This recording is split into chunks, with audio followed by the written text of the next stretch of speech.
에베소서를 저희가 묵상합니다. 에베소서는 교회론을 다루고 있는 성경입니다. 개인적인 신앙에 대해서도 물론 얘기를 하고 있지만 핵심에는 교회에 대해서 얘기하고 있습니다. 여러분들이 잘 아시는 것처럼 교회는 건물도 아니고 간판도 아니고 시스템도 아닙니다. 교회는 예수 그리스도를 구주로 고백한 믿음의 사람들의 공동체입니다. 그래서 여러분이 가시는 곳마다 교회이고 우리가 모여서 찬양하는 그곳이 교회가 이루어지는 겁니다. 그래서 4장 전반부에서는 교회의 하나됨에 대해서 얘기를 했습니다. 교회가 시스템이라면 하나됨에 대해서 강조할 필요가 없었을 거예요. 교회가 사람이기 때문에 부자도 가난한 사람도 하나이고 높은 사람도 낮은 사람도 하나이고 유대인도 이방인도 하나이고, 왜냐하면 우리의 믿음도 하나고 우리의 성령도 하나고 우리의 주되심도 하나이기 때문입니다. 그래서 우리는 사람들을 만날 때 고향이 어디세요? 이렇게 묻습니다. 고향이 같다라고 생각하면 좀 이렇게 커넥되는 그런 느낌을 가져요. 그게 하나가 되는 게 아니라 성령 받으셨습니까? 믿음 가운데 계십니까? 하나님께서 주인 되십니까? 그렇다면 우리는 하나입니다 라는 것이 성도의 교제입니다. 그런 의미에서 우리는 닭벌도 다르고 생긴 모양도 다르고 출신도 다릅니다. 어떤 분은 경상도 출신이고 어떤 분은 전라도 출신이지만 우리는 다 하나가 되어야 되는 거예요. 7절 말씀 읽도록 하겠습니다. 7절 시작. 그러나 우리 각 사람이 그리스도의 선물의 분량대로 은혜를 받았습니다. 그러나는 앞에 내용을 얘기합니다. 하나됨을 우리가 강조했지만 그러나 교회는 하나이면서 동시에 다양하다라는 얘기를 하고 싶은 거예요. 그러나 우리 각 사람은 모든 사람이에요. 특별히 교회를 이루는 교회의 모든 사람들을 다 얘기해요. 각 사람이 은혜를 받았대요. 여러분, 은혜에는 두 가지 종류의 은혜가 있습니다. 첫 번째 은혜는 구원의 은혜예요. 우리는 은혜로 구원받았어요. 우리의 공로나 우리의 노력이 아니라 하나님께서 우리를 택하시고 부르시고 십자가의 보혈로 전적인 은혜로 우리를 구원해 주셨어요. 두 번째 은혜는 뭐냐 하면 살아가는 은혜예요. 우리는 은혜 생각할 때 구원받는 은혜만 생각해요. 그런데 우리가 예수 믿고 살아가는 삶에 하나님의 은혜가 없으면 우리는 살아가기 어려운 거예요. 그래서 우리 삶을 돌아보면 은혜의 자리잖아요. 내가 힘들고 어려웠던 자리, 내가 고난을 당했던 그 자리마다 하나님의 은혜가 흔적처럼 남겨져 있어요. 여러분, 은혜가 없으면 우리는 살아갈 수 없는 존재예요. 특별히 7절에서 강조하는 은혜는 사역을 향한 은혜예요. 하나님의 일을 감당할 수 있는 은혜를 얘기하는 거예요. 여러분, 하나님의 일, 사역은 우리의 힘으로 감당할 수 없어요. 하나님의 신 은혜로만 그 일들을 감당할 수 있습니다. 제가 어떨 때 너무 힘들면 오늘 설교할 수 있을까? 오늘 말씀 전할 수 있을까? 그런 생각, 또 그런 상태가 될 때가 종종 있어요. 근데 힘을 내서 단에 올라와가지고 하나님의 말씀을 전하기 시작하면 그 말씀 때문에 제 안에서 성령의 능력과 힘과 파워가 솟아나는 것을 제가 느낄 수 있어요. 그래서 말씀을 다 마치고 나면 내가 어떻게 그렇게 힘있게 말씀을 전할 수 있었지? 말씀을 전하기 전에는 정말 밥 한 술 뜨기 어려웠고 힘든 상황이었는데 그때 제가 느끼는 거예요. 제가 특별한 능력이 있어서가 아니라 정말 하나님의 사역은 은혜로 하는 거구나라는 것을 깨닫는 거예요. 같은 사역을 해도 어떤 사람들은 자기의 힘으로 하고 노력으로 해요. 어떤 사람들은 은혜예요. 똑같은 사역을 하는 것 같지만 큰 차이가 뭔지 아세요? 자기 힘으로 사역하는 사람들은 공정하냐 공정하지 않느냐 자꾸 이겨 보여요. 저 사람이 나보다 적게 일하는 것 같은데 내가 더 일을 많이 한 것 같은데 왜 나는 더 칭찬을 덜 받지? 공평하냐 불공평하냐 이것만 자꾸 눈에 띄는 거예요. 그런데 하나님의 은혜로 사역을 하는 사람들은 똑같이 힘든 과정을 겪고도 불공평하냐 공정하냐 이게 기준이 아니라 저 사람이 얼마나 변했는가, 하나님의 능력이 저 사람 가운데 어떻게 나타났는가, 이 관점이 달라지는 거예요. 그런데 오늘 말씀을 보니까 그리스도의 선물의 분량대로, 다시 말하면 예수 그리스도께서 주시는 분량대로 은혜를 받았대요. 우리는 나눠준다라고 생각하면 적게 받을까 봐 늘 불안해해요. 왜냐하면 세상이 그렇기 때문이에요. 공평하게 나눠주는 게 없어요. 내가 더 받아야 될 것 같은데 늘 적게 받는 것 같은 마음이 있어요. 여러분, 예수 그리스도의 분량, 예수께서 나눠주시는 이 나눠주심은 걱정할 필요가 없어요. 왜냐하면 예수 그리스도의 나눠주심은 기본이 풍성함이기 때문이에요. 기본이 넉넉함이기 때문이에요. 기본이 풍요함이기 때문이에요. 그래서 기본이 30배, 60배, 100배인 거예요. 그래서 저는 여러분들에게 이런 도전을 말씀드리고 싶어요. 여러분들이 생각하시는 것보다 훨씬 많은 하나님의 은혜와 능력을 가지고 계세요. 너무 자신들을 작게 보지 말고 너무 앵커리지 온누리 교회를 작게 보지 마세요. 목사님, 저는 능력이 없어서 그 사역 감당하지 못하겠어요. 실제로 그 사역을 시작하고 감당하지 못하는 분들 저 한 번도 만나본 적이 없어요. 그렇게 말하시는 분들이 너무나 사역을 잘 마치고 감당하시더라고요. 본인들이 알게 되시는 거예요. 내가 알고 있었던 것보다 훨씬 내 안에 큰 사역의 은혜와 능력이 있었구나. 훨씬 내 안에 놀라운 하나님의 은혜와 능력이 있었구나라는 것을 깨닫게 되는 거예요. 우리는 여기서부터 출발해요. 사실 7절 말씀에서 바로 11절 말씀으로 이어집니다. 11절 말씀으로 이어지는데 8절, 9절, 10절 말씀은 시편 68편, 18절 말씀이에요. 사도 바울이 이유가 있어서 그 사이에 시편 말씀을 끼워 넣었어요. 어떤 이유냐 하면 선물을 주시는 그리스도가 어떤 분이신가, 선물을 주시는 진짜 이유와 목적과 방향이 무엇인가 라는 것을 먼저 강조하고 싶었기 때문이에요. 8절 말씀 함께 읽습니다. 8절 시작. 그러므로 이렇게 말씀하셨습니다. 그가 높은 보좌에 올라가실 때 사로잡힌 사람을 사로잡고 사람들에게 선물을 주셨다. 높은 보좌에 예수 그리스도가 올라가실 때 사로잡힐 사람을 사로잡고 십자가에서 부활을 통해서 무엇을 사로잡으셨어요? 어둠의 권세와 정사와 악한 세력과 악한 미혹하는 영들과 악한 이 땅의 모든 것들을 다 사로잡으신 거예요. 그리고 하나님의 사람들에게 선물을 주셨어요. 그 선물이 무엇일까? 조금 이어서 보도록 하겠습니다. 9절 말씀 계속 읽습니다. 9절 시작. 하였으니 땅 아래로 내려오셨다는 뜻이 아니고 무엇이겠습니까? 올라가셨다라는 것은 원래 땅 아래 내려오셨다라는 거예요. 9절 말씀은 복음서 내용을 한 구절로 요약한 거예요. 예수 그리스도가 성육신하셔서 이 땅 가운데 오셔서 사역하시고 약한 자들을 고치시고 대제사장과 로마인들에 의해서 십자가의 죽임을 당하시고 예수 그리스도의 이 땅의 삶, 그것이 내려오신 거예요. 그 십자가의 죽음의 권세를 이기시고 악한 세력을 묶으시고 이 땅의 더러움들을 다 쇠사슬로 묶으신 이후에 하늘로 올라가신 거예요. 복음서의 내용을 한 줄로 요약하고 있는 거예요. 10절 말씀 함께 읽습니다. 10절 시작. 또한 내려오셨던 그 자신이 하늘의 가장 높은 데로 오르셨으니 이는 그가 만물을 충만케 하시기 위함입니다. 10절 말씀을 강조하고 싶었던 것 같아요.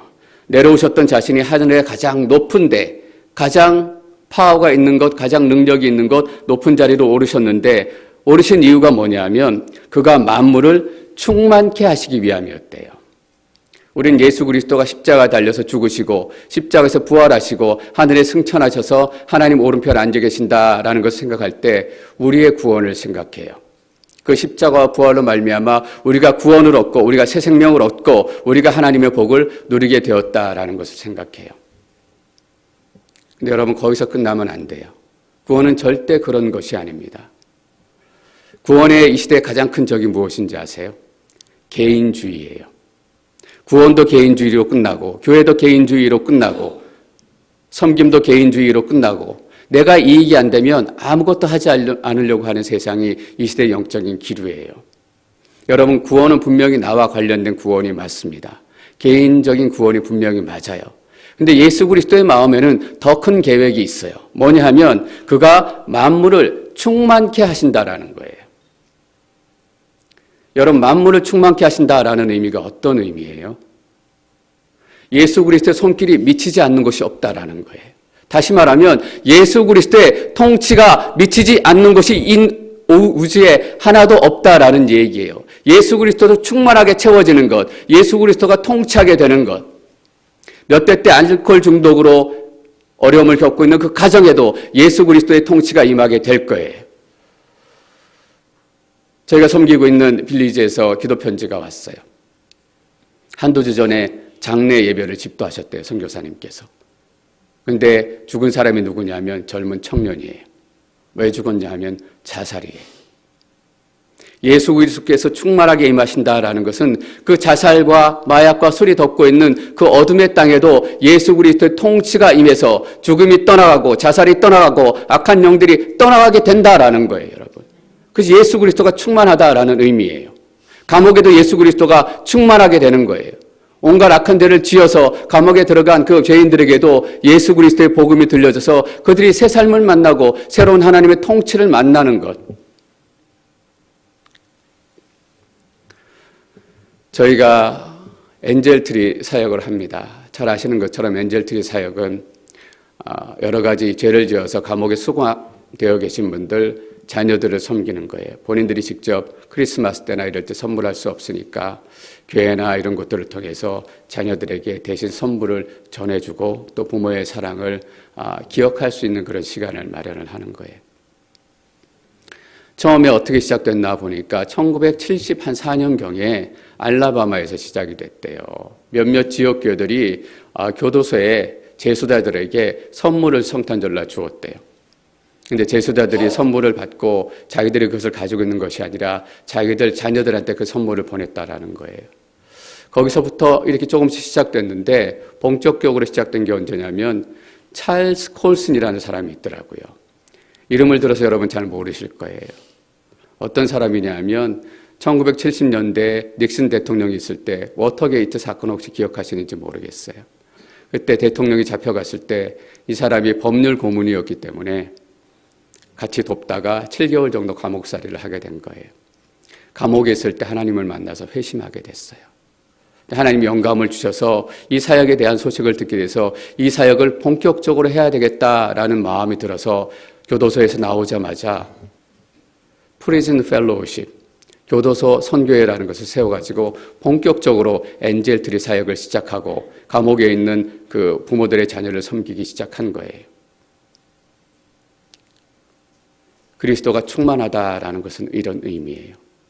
아무도 찾아갈 것 같지 않은 교도소에 예수 그리스도의 임재가 임하고 예수 그리스도의 소망이 임하기 시작해서 그들 가운데 회복이 나타나게 되는 것, 예수 그리스도가 통치하기 시작하는 것. 여러분 보십시오. 그가 만물을 충만케 하시기 위함입니다. 만물이 예수 그리스도로 완전히 충만해지는 이 시점에 모든 이 땅의 것들이 회복되어질 거예요. 우리의 약함도 회복되어지고 죽어가는 이 땅도 회복되어지고 썩어져가는 이 바다도 회복되어지고. 여러분 여기에 교회에 중요한 사명이 있습니다. 그리스도를 충만케 하시기 위해서 예수 그리스도가 승천하신 이후에 하신 일이 뭐냐면 성령을 보내주신 거예요. 성령을 보내주셔서 성령을 통해서 예수 그리스도의 충만함을 이 땅 가운데 드러내시기를 원하셨어요. 성령이 오셔서 시작된 게 뭐예요? 교회예요. 성령이 오셔서 교회가 시작되었다라는 것은 이런 의미예요. 그리스도의 충만함을 어떻게 이루어 가겠느냐? 교회를 통해서 예수 그리스도는 이 땅 가운데 그리스도의 충만함과 통치와 회복을 선포하고 선전하겠다라는 약속이세요. 여러분 교회는 우리가 모여서 그냥 찬양하고 즐겁게 얘기하고 야 은혜 받으니까 좋다 이런 정도의 만족을 가지고 모이는 것이 아니에요. 교회는 어떤 영적인 사명을 가졌냐면 이 땅을 예수 그리스도를 충만케 해야 되는 사명을 가진 거예요. 그래서 우리는 훨씬 더 큰 일을 해야 되고 훨씬 큰 곳을 바라봐야 되고 훨씬 큰 기도 제목을 가져야 되는 사람들이에요. 맨날 내 아낌만 바라보고 내 먹고 살 것만 바라보고 그것을 위해서 기도하는 것이 아니라 하나님 이 땅 가운데 예수 그리스도가 충만해지기를 원합니다. 저 어둠의 땅에도 어둠의 세력 안에도 알코올 중독자 모임 안에도 예수 그리스도의 충만함이 임하여 주셔서 그들을 묶고 있는 어둠이 떠나게 하옵소서. 그들을 붙들고 있는 절망이 깨어지게 하옵소서. 하나님께서 교회를 통해서 그런 일들을 이루시겠다라는 거예요. 저는 이 소명을 다시 한번 깨닫고 막 가슴이 뛰었어요. 우리 앵커리지 온누리교회가 어떤 방향으로 나아갔으면 좋을까? 사실 올해 저희 앵커리지 온누리교회가 작년에 비해서는 조금 어려운 시간을 겪었어요. 그래서 연말을 지내면서 다시금 기도하게 돼요. 하나님, 앵커리지 온누리교회가 어떤 교회가 되기를 원하십니까? 어떤 방향으로 나아가기를 원하십니까? 2019년은 어떻게 마무리해야 되며 2020년 하나님께서 우리에게 주신 교회의 비전은 무엇일까요? 두 가지 마음 주시더라고요. 하나님의 미셔널 철치, 선교적인 교회가 돼야 된다라는 거예요. 우리끼리 머물고 우리끼리 아웅다웅하고 우리끼리 누리고 이런 것이 아니라 우리 각 사람이 교회가 되어서 앵커리지에 흩어지고 여러분들이 가는 곳마다 그리스도의 충만이 임해야 되는 거예요. 선교사님은 선교지에서 그런 사역을 감당하세요. 우리는 선교적인 삶을 살아야 돼요. 앵커리지에서, 여러분들이 사는 직장에서. 11절 말씀 계속 읽겠습니다. 11절 시작. 그가 어떤 사람은 사도로, 어떤 사람은 예언자로, 어떤 사람은 복음 전도자로, 어떤 사람은 목사로, 어떤 사람은 교사로 삼으셨으니. 7절에 우리가 이렇게 읽었습니다. 그러나 우리 각 사람이 그리스도의 선물의 분량대로 은혜를 받았습니다. 8절에는 그가 높은 보좌에 올라가실 때 사로잡힌 사람을 사로잡고 사람들에게 선물을 주셨습니다. 도대체 어떤 은혜와 어떤 선물을 주셨어요? 그 선물을 11절에 얘기하는 거예요. 어떤 사람은 사도로, 어떤 사람은 예언자로, 어떤 사람은 복음 전도자로, 어떤 사람은 목사로, 어떤 사람은 교사로 삼았으니.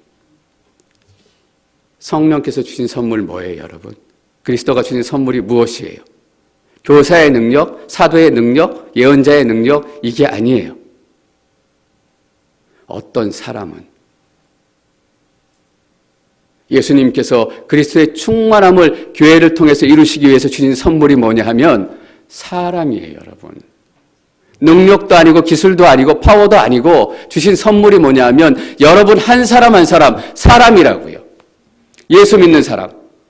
그 어떤 사람을 사도로, 예언자로, 복음 전도자로, 목사로, 교사로 삼으셨어요. 왜? 그리스도의 충만함을 전하기 위해 교회가 교회되기 위해서 이런 사람들이 필요하기 때문에 예수 그리스도께서 그런 사람들을 보내주신 거예요. 여러분 사도가 어떤 사람이에요? 개척하는 사람이잖아요. 물론 성경적으로 더 깊은 의미가 있지만 사도는 개척적으로 나아가서 가는 곳마다 교회를 개척하고 교회를 세우는 사람이에요. 교회를 시작하는 사람이에요. 제가 아는 목사님 중에 이런 목사님 계시더라고. 지금도 새로 목회 시작한다면 개척교회 시작하고 싶다. 가는 곳마다 교회를 세우시는 목사님들 계시고 교회를 세우는 사역자들이 계세요. 그들이 사도예요. 어떤 사람은 예언자로, 예언자는 누구예요? 교회를 새롭게 시작하는데 하나님의 권면의 말씀이 필요하고 하나님의 도전이 필요하고 하나님의 계획이 필요할 때 하나님께서 예언자를 통해서 권면도 하시고 책망도 하시고 힘도 주시고 강하게도 하시고 예언자를 통해서 그 마음들을 새롭게 하시는 거예요. 어떤 사람은 복음 전도자로. 그래요. 교회를 세우기 위해서 믿지 않는 불신자에 나가서 복음을 전해요. 땅을 건너가서 선교하시는 선교사님들 계세요. 복음 전도자예요. 목사와 교사. 목사와 교사는 어떤 사람들이에요? 세워진 교회를 강건하게 만들기 위해서 목양하고 성도들을 돌보고 말씀을 체계적으로 가르치는 사람이에요. 예수님께서 이런 사람들을 보내주신 거예요. 왜냐하면 교회를 통해서 그리스도의 충만함을 드러내시기 위해서 교회가 교회되기를 원하셨기 때문이에요. 추수한 일꾼을 보내달라. 우리 기도해야 돼요, 여러분. 누가 사람을 보내주시는가? 그리스도께서 선물로 사람을 보내주시는 거예요. 그가 어떤 사람은 사도로, 어떤 사람은 예언자로, 어떤 사람은 복음 전도자로, 어떤 사람은 목사로, 어떤 사람은 교사로 삼으셨으니.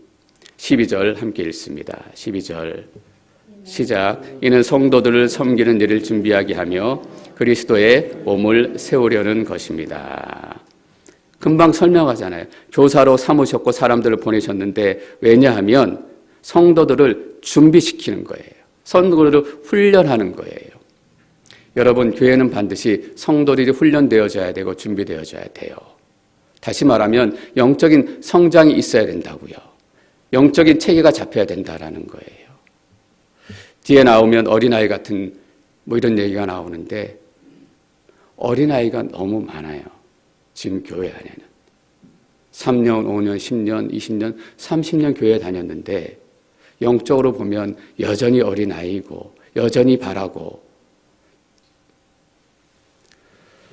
보세요. 성도를 준비하게 하는데 어떤 일에 준비하게 해요? 섬기는 일에 준비하게 하는 거예요. 교회는 어떤 곳이다? 서로 섬기는 곳이에요. 서로 사랑하는 곳이에요. 앵커리지 온누리교회가 이렇게 교회에서 분립되어져서 나와가지고 처음 공원에서 예배 드릴 때 그 얘기 제가 가끔 듣습니다. 그때 예배 드렸던 분들의 마음이 얼마나 간절했을까. 매주일 예배 드릴 때마다 큰 천막 텐트를 치고, 천막 텐트를 친다라는 것이 얼마나 손이 많은 하는 일이에요. 뭐 이 기둥도 박아야 되고 천막도 펴야 되고 그 안에 또 음식도 준비해야 되고, 지금처럼 부엌에 사는 것이 아니라 밖에서 음식을 준비해야 되는데 얼마나 많은 분들의 섬김이 있었겠어요. 기쁜 마음으로 섬긴 거예요. 그때 내가 섬겨서 억울하다, 그때 섬겨서 힘들었다, 이렇게 얘기하시는 분들 한 분도 안 계시더라고요. 정말 그때 내가 기쁜 마음으로, 행복한 마음으로 교회를 섬겼습니다, 목사님. 왜냐하면 교회를 세워가는 그 과정 가운데 내가 있는 걸 알기 때문이에요. 여러분, 왜 그때만 그래야 되는 건가요? 그때만 천막으로 쳐야 교회를 섬기고 세워져 가는 거예요.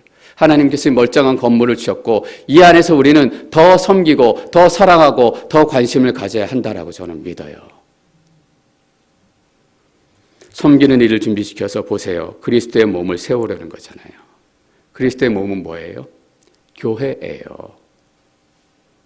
우리가 훈련받고 준비되어지는 것은 교회를 세워가는 거예요. 교회를 건강케 하는 거예요. 왜냐하면 이어서 13절 말씀을 이루어야 하기 때문이에요. 13절 말씀 함께 읽습니다. 13절 시작. 우리는 모두 하나님의 아들을 믿는 것과 아는 지식의 하나가 돼 온전한 사람을 이루어 그리스도께서 충만하신 정도까지 도달해야 합니다. 하나가 된대요. 뭐냐면 하나님의 아들을 믿는 것과 아는 지식이 하나가 된대요. 남들 뒷담화하는 것이 하나가 되는 것이 아니라, 정치적인 노선의 하나가 되는 것이 아니라, 세련된 문화의 하나가 되는 것이 아니라 뭐의 하나가 되냐면 하나님의 아들을 믿는 믿음의 하나가 되고 예수 그리스도를 아는 지식의 하나가 된대요. 여러분, 예수 그리스도를 아는 지식은 뭐예요? 머리에 든 지식이 아니라 아는 지식이라고 얘기하는 것은 살아내고 경험하다라는 거예요. 그 믿음을 살아내고 가르치고 배운 것을 내 삶으로 지나갔다라는 의미예요. 그러면 어떻게 되냐면 온전한 사람이 된대요. 믿음 안에서 하나가 되고 믿음 안에서 예수 그리스도를 아는 지식이 자라게 되면 온전한 사람이 되는 거예요. 영적인 어른이 된다라는 거예요. 여러분, 영적으로 어른 되시기를 축원합니다. 그래야 영적인 어린아이들을 돌볼 수 있어요. 온전한 사람을 이루어 그리스도께서 충만하신 정도에까지 도달해야 됩니다. 여러분, 그리스도께서 충만하시다라는 의미는 어떤 의미라고요? 그리스도께서 통치하신다라는 거예요. 내가 믿음으로 하나님을 아는 지식, 그리스도를 아는 지식으로 살아내서 어른이 되면 그리스도의 통치가 내 삶 가운데 완전하게 이루어진다라는 거죠. 다시 말하면 앵커리지 온누리 교회 안에 영적인 어른들이 많이 세워지면 그리스도의 충만함, 그리스도의 진정한 통치가 앵커리지 온누리 교회 안에 시작된다라는 거예요. 그래서 교회를 통해서 보여주시고 싶은 모습이 있잖아요. 그리스도의 충만함을 보여주고 싶다라는 것은 다시 말하면 이런 얘기일 거예요. 앵커리지 온누리 교회를 통해서 하나님의 나라가 어떤 모습인지 사람들에게 보여주기를 원하시는 거예요. 하나님의 나라는 세상 나라와 분명히 다르다. 남미 이렇게 아우리치 가보면 남미들 참 어렵잖아요. 이번에 갔던 쿠바도 그렇고 과테말라도 그렇고 하여튼 어려운 나라들이 많아요. 먹고 사는 것이 당장 힘들고 하루하루 풀칠하는 것이 큰 일인 지역들이 참 많아요. 그렇게 가난한 지역인데도 그 중에서도 특별히 더 가난한 지역들이 있더라고요. 판잣집으로 나무를 짓고 그 가난한 지역 중에서도 더 가난하기 때문에 괄시받고 무시받고, 그래서 그 동네에서 왔다고 하면 취직도 잘 안 되고 무시하고, 너 배우지도 못하고 돈도 없고 가진 것도 없는 놈이지 너는 우리 가게에 와서 일할 수 없어. 어려운 중에서도 어려운 사람들은 그런 멸시와 그런 차별을 받더라고요. 여러분, 그리스도의 장성한 분량까지 이른다라는 것은 하나님의 나라가 어떤 나라냐? 다른 곳에서 아무 곳에서도 환영받을 수 없는 사람이 교회에 와서만큼은 환영받는 거예요. 다른 곳에서 일자리를 구할 수 없었던 사람들이 교회에 와서는 한 지체 한 성도, 왜냐하면 같은 성령을 받았고 같은 하나님을 믿었고 같은 믿음에 있기 때문에 언제라도 환영받을 수 있는 교회의 모습을 보여주는 거예요. 예수 그리스도께서 이 땅 가운데 오셨습니다. 이 땅 가운데 오셔서 하신 일이 뭐예요? 우리는 다 친구가 될 수 있다라는 거죠. 우리는 다 하나가 될 수 있다라는 거예요. 바리새인들과 율법학자들이 나눠져 있었고, 많이 배운 사람들과 적게 배운 사람들이 나눠져 있었고, 돈 많은 사람들과 가난한 사람이 나눠져 있었고, 근데 교회 안에서는 그 모든 사람이 하나가 된다라는 거예요. 14절 말씀 계속 읽습니다. 14절 시작. 우리는 더 이상 사람들의 속임수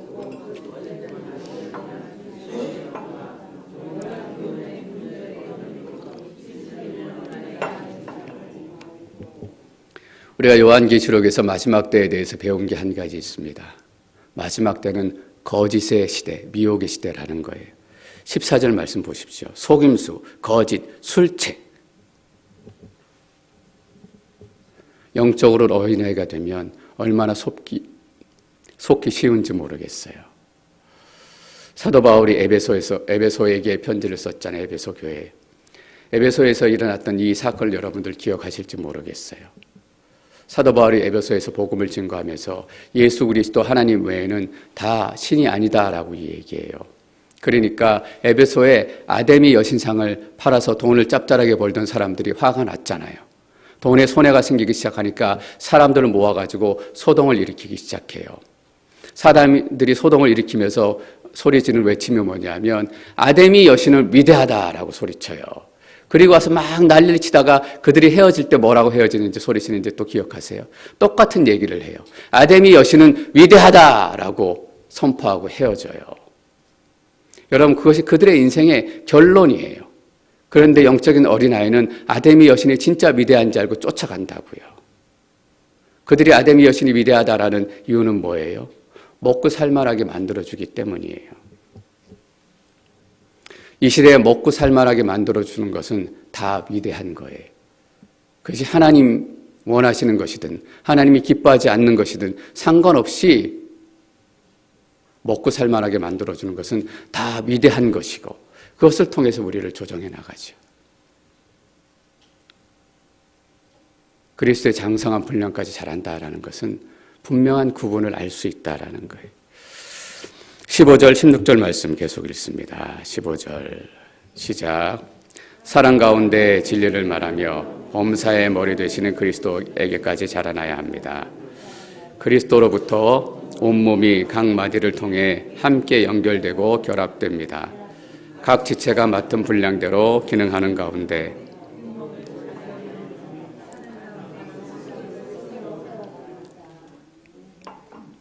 영적인 어른이 하는 일은 뭐냐 하면 진리를 말하는 겁니다. 진리를 말하는데 앞에 붙은 수식어를 여러분들 잘 기억하셔야 돼요.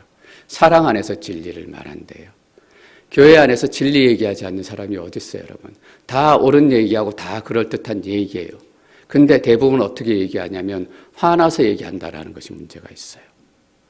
제가 어떨 때는 성도님들한테 권면해야 될 때도 있고 성도님들한테 바른 소리 해야 될 때도 있고 그런 때가 있어요. 그때 제가 제일 조심하는 게 뭐냐 하면 감정으로 얘기하지 않으려고 조심해요. 그래서 어떤 분들에게 문자 메시지를 보내거나 어떤 분들에게 뭔가 이렇게 얘기를 보낼 때 밤에는 저가 이렇게 메시지를 보내지 않아요. 왜냐하면 밤에는 누구라도 감정적이 되어서 감정에 휘말려서 표현을 할 수 있기 때문이에요. 옳은 소리 해야 돼요, 여러분. 바른 소리 해야 돼요.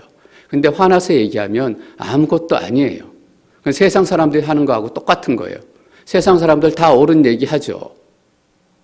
태극기가 옳다, 촛불이 옳다, 다 옳은 얘기하죠, 들어보면. 그런데 문제는 뭐냐면 다 분노하고 붕괴하는 가운데 그러니까 옳은 얘기하면서도 사람들이 다 죽어가는 거예요. 이게 어린아이와 어른의 차이예요. 저는 여러분들이 다 영적인 어른이 되시기를 축원합니다. 그래서 옳은 얘기할 때 사랑 안에서 해야 되는 거예요. 사랑 안에서 진리를 말하며 범사의 머리 되시는 그리스도에게까지 자라나야 합니다. 여러분, 머리 되시는 그리스도에게까지 자라나야 된다는 것이 무슨 의미일까요? 머리 꼭대기에 올라타라, 그런 말이에요. 이 말인지 착각하고 예수님 머리 꼭대기에 올라탄 사람들 너무나 많더라고요. 그 얘기가 아니라 예수 그리스도의 머리까지 자라나야 된다는 것은 예수 그리스도께서 생각하시고 예수 그리스도께서 뜻하시는 것이 나에게 받아들여지고 인정되어지고 나도 그 뜻을 알게 된다라는 거예요. 머리는 뭐예요? 몸에게 명령하는 거잖아요. 머리가 명령하는 것이 어떤 명령인지 알고 머리가 생각하는 것이 어떤 생각인지 알고, 다시 말하면 예수 그리스도의 말씀대로 살아가는 것이 어떻게 살아가는 것인가, 이것을 알게 된다라는 거예요. 그것이 머리까지 자라는 거예요. 머리의 생각을 이해하게 되는 것, 머리의 생각을 존중하게 되는 것, 머리의 생각을 인정하게 되는 것. 근데 사실 우리가 말로는 아멘 합니다만은 실제로 그렇게 살지 못할 때가 너무나 많습니다. 머리 꼭대기에 올라앉아서 상투를 흔들 때가 너무나 많은 거예요. 머리에 끝까지 장성한 분량으로 자라나야 하는 거예요. 16절 말씀 다시 한번 읽습니다. 16절 시작. 그리스도로부터 온몸이 각 마디를 통해 함께 연결되고 결합됩니다. 각 지체가 맡은 분량대로 기능하는 가운데 그 몸을 자라게 하며 사랑 가운데 스스로 세워갑니다. 그리스도로부터 시작이에요. 그리스도가 중심이에요. 그리스도를 제외하고는 아무것도 얘기할 수 없어요. 아무리 훌륭한 신학도, 아무리 훌륭한 사역도 그리스도가 빠져 있다면 그것은 헛방에 불과해요. 그리스도로부터 온몸이 각 마디를 통해 함께 연결되고, 여러분 연결된다라는 말을 의미하시죠? 우리는 연결돼야 돼요. 제가 2019년 앵커리지 온누리교회 영적인 상황, 여러 가지 상황들을 많이 기도하면서 돌아봐요. 근데 끊어진 자리가 너무 많더라고요. 이 끊어진 자리를 우리는 다시 연결해야 돼요. 교회는 끊어진 자리를 그냥 놔주면 안 돼요. 사단이 끊어진 자리는 귀신같이 알아와가지고 귀신같이 공격하기 시작해요. 각 마디를 통해 함께 연결되고, 저는 여러분 한 사람 한 사람이 연결되는 마디가 되시기를 축원합니다. 옆에 있던 마디가 떨어져 나가려고 흔들흔들해도 여러분이 손 꽉 잡고 놓지 말아야 돼요. 왜냐하면 이 손 놓으면 죽기 때문이에요. 연결되고 결합되는 거예요. 각 지체가 맡은 분량대로 기능하는 가운데 그 몸을 자라게 하며, 여러분 교회는 자라야 합니다. 교회는 성장해야 합니다. 영적으로도 여러 가지 면에서 나는 이 정도에서 만족해, 이 정도면 괜찮아, 여러분 이런 생각하지 마세요. 어른으로 자라야 하고 성인으로 자라야 하고 서로의 관심이 자라야 돼요. 서로의 사랑이 자라야 돼요. 사랑 가운데 스스로를 세워갑니다. 사랑 가운데 세워간대. 여러분 큰 교회 될 수 있어요. 그러나 사랑 가운데 세워지지 않는 교회는 교회가 아니에요. 스스로를 세워갑니다. 마치 스스로가 세워져 가는 것 같아요, 여러분. 교회가. 그런데 교회가 어떻게 세워져 가요? 하나님이 주신 선물의 은혜로 말미암아 교회가 세워져 가는 거예요. 여러분, 교회는 사람이 시작한 조직 아닙니다. 교회는 하나님이 시작하신 하나님의 천국의 계획이에요. 스스로 세워져 간다라는 것은 하나님의 역사가 그 안에 계속적으로 나타난다라는 거예요. 자연스러운 것 같지만 아니에요. 하나님께서 성령을 부어주시고 사도를 세워주시고 예언자를 보내주시고 교사를 보내주시고 목사를 보내주시고. 다시 한번 우리 앵커리지 온누리 교회를 향해 주신 하나님의 소망을 기억하고 여러분 가운데 나누기를 원합니다. 우리 앵커리지 온누리 교회는 마치 스스로 세워져 가는 교회처럼 자랑하고 성장하게 될 것입니다. 그러나 우리는 분명히 알게 될 거예요. 그건 우리의 능력이 아니라 예수 그리스도께서 선물로 주신 은혜로 말미암아 성령의 역사로 말미암아 교회는 담을 넓혀가야 돼요. 끝으로 에덴 동산 얘기 하나만 하고 마치겠습니다. 하나님께서 에덴 동산에 아담과 하와를 지으셔서 이렇게 놔두셨어요. 그리고 그들에게 주신 명령이 뭐냐면 이 땅에 생육하고 번성하고 충만하라라고 말씀하세요. 번성하고 충만하라라는 것은 뭐예요? 지금은 에덴 동산을 이만큼 주었지만 번성하고 충만해서 에덴 동산의 담을 세상으로 자꾸 넓혀가라는 거예요. 그것이 그리스도의 충만이에요. 그래서 교회는 담을 자꾸 넓혀가야 되는 것이에요. 여러분들의 삶의 지경이 넓어지기를 축원합니다. 그래서 우리 앵커리지 온누리교회 지경이 넓어지기를 축원합니다.